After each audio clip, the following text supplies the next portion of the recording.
Hi, this is Phoenix and welcome to my YouTube channel.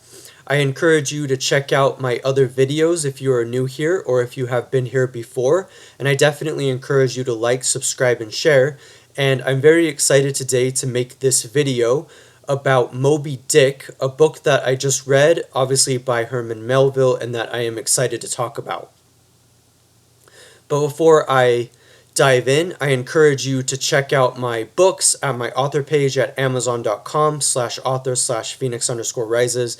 And I encourage you to comment below with any thoughts that you may have on what you'd like to see in the future, what you think of this video, what you think of other videos, and the like. I really appreciate that, and yeah, let's dive right in. Now, I read Moby Dick, and it's not an easy read.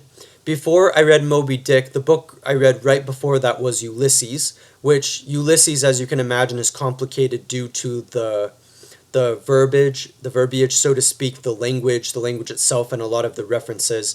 The language is very dense, and though I believe the term is portmanteau, which is a made-up language, or a mix of languages, so to speak, like Finnegan's Wake, Ulysses still utilized a lot of different linguistic tactics, and that made it really difficult. And yet, I often, as I was reading Moby Dick, I was comparing Ulysses to Moby Dick because I thought that there was an interesting parallel in terms of the density of the language.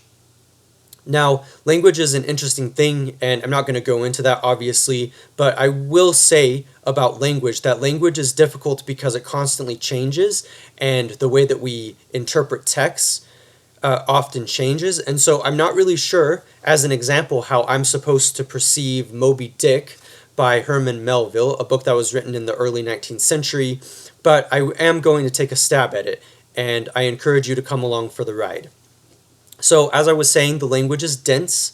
There are some really, really beautiful passages in here, a lot of words that I don't know, a lot of references that I don't know, but that made it almost mythical in quality, and I find that very interesting, that the book had kind of a mythical feel. I mean, you definitely get that with the well itself, with Moby Dick. You definitely get the idea of this well as being almost mythological and mythical, even though wells do, of course, exist and they are in the real world, yet there's a mythical quality to the way that the language is described. Now, in terms of the structure of Moby Dick, I would say that it is also not an easy read, and that is because the structure is very meandering in a way that I find very, very interesting. So, for instance, it starts off with like the first 70 pages just introducing Queequeg, who is one of the characters, as well as introducing Ishmael. The book is told in first person from Ishmael's perspective, but there is a lot of focus on the characterization in about the first 70 pages, specifically with Queequeg and the plot that consisted of, which, by the way, includes a kind of romantic escapade that you can read on your own time with the book, but suffice to say, characterization was a very important component. Now, there are a lot of important components to this book, but there were points where I have to admit it felt experimental, even though Moby Dick came before our modern terms of experimentalism, in the sense that the book feels nonlinear at times. It injects different narratives. It uses language in a very sophisticated way, almost an experimental way, in that the words don't always make sense, or at least immediate sense to the reader, and I find that very interesting.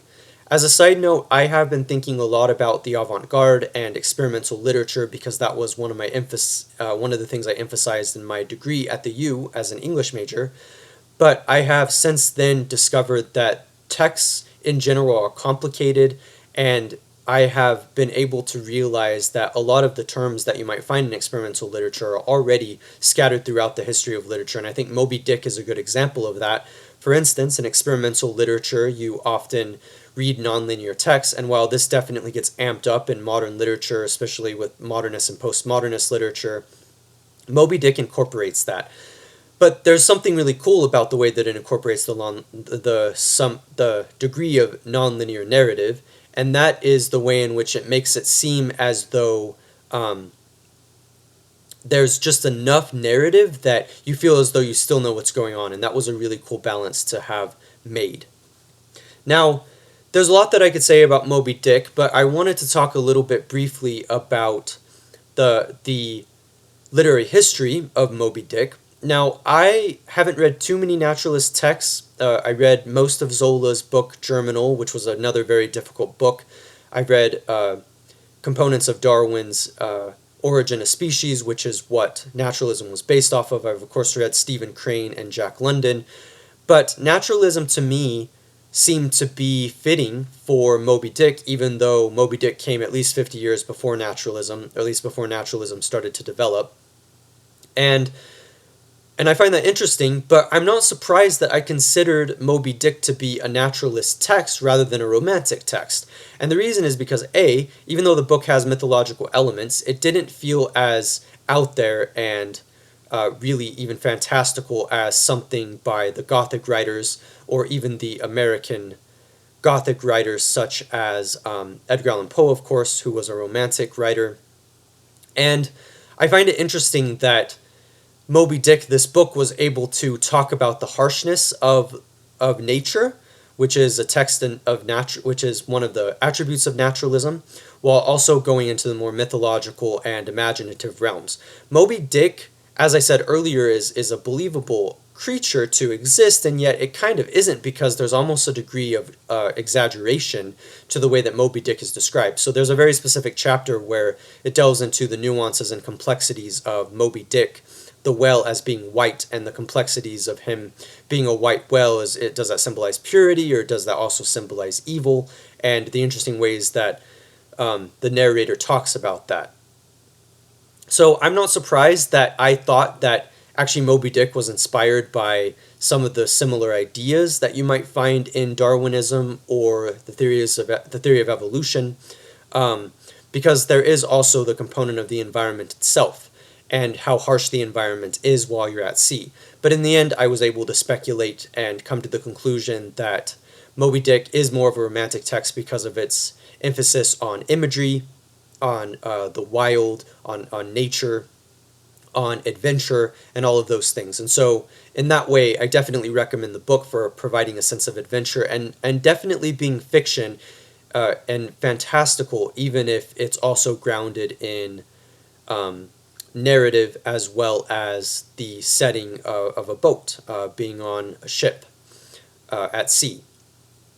So there's my little discussion on naturalism versus romanticism, and I definitely enjoy those qualities of the book. I also wanted to talk very briefly about the violence in the book. I do think that it is a violent book, particularly the whaling scenes where they are using the harpoon and where they're killing whales. It's very violent, but it's a very interesting representation of books that are, of man versus nature, and the interesting way in which that is described in the book, and even the metaphor of man confronting nature. And that's really the heart of the book. The book wants you to think about Ahab trying to, in this mad pursuit to kill Moby Dick, and just how fascinating that theme is. And that's kind of why I use the term mythological to describe Moby Dick, certainly romanticism as well, because it's like these big themes. And I wouldn't say, in my opinion, that the book is necessarily about good versus evil in the way that it might be considered by other readers and the way it might be considered in our collective unconscious. But I do also think that there are themes of at least brutality and violence and man trying to survive, and how very difficult that is for man to confront nature. So I definitely recommend this book. It is epic in scale, epic in terms of its quality, in terms of the language, in terms of the plot and the technique, and the variety and diversity of tactics and techniques that this writer Melville employs. So yeah, I recommend it. Again, this is the book. The edition that I used was a Wordsworth Classic edition, but there are definitely many other editions that you can find, the Penguin edition as an example. And yeah, I definitely encourage you to read it. I think it's a great work of American literature. It's one of the best books I've ever read, but I also have a very wide-ranging interest in different kinds of texts. And so this book certainly spoke to me because of its epic quality and the way in which it's somehow familiar, but also very different from what we might expect from books written today. So you can tell that the book is ambitious, and I really like that. And I think it is ambitious in its own unique way, and it's epic in scale, like I said. And yeah, I think you'll really enjoy it. So check it out. This is Phoenix. I encourage you to check out my other videos on my channel. I've got plenty of videos on philosophy, and I plan on making more videos in the future, so keep a lookout. And also, if you want to follow me on Twitter, check it out. Check me out at, it would be Phoenix at the Street Kid on Twitter. And yeah, I hope that you'll check it out. This is Phoenix, and thank you for watching. Keep a lookout.